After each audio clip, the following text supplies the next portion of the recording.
Հա, բայց տնային աշխատանքը հետևողականորեն անում են։ Օրինակ, եկեղեցին ուզում են միջևերջ կոտրած ու ջարդած լինեն, նվազագույնը 2.5 անեն, ինչպես դա արվեց Ուկրաինայում։ Զուգահեռներ պարբերաբար ես տեսնում եմ, անգամ այդ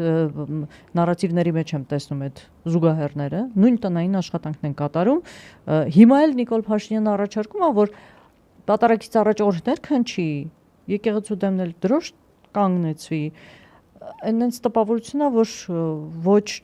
եկեղեցին չի տարբերում նախարարությունից, վեհապարի նախարարից։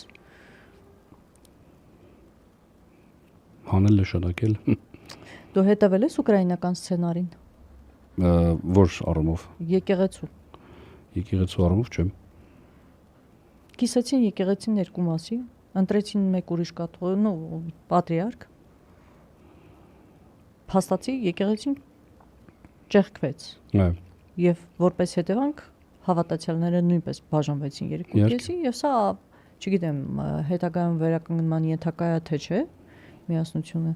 եկեղեցու, բայց ես տեսնում եմ նույն սցենարի կիրառում։ Բա։ Իսկ հիմա վերադառնանք միջազգային իրավունքին։ Հավատացյալների, կրոնական զգացմունքների, իրավունքների ոտնահարում։ Դու ստեղ տեսնում ես որևէ հնարավորություն նաև օրինակ այս կողմից մտնելու։ Ինչ տեսանկյունից մտնելու, այսինքն ինչ անելու։ Հայաստանի բնակչության 90%-ից ավելին հայ առաքելական եկեղեցու հետևորդներ են։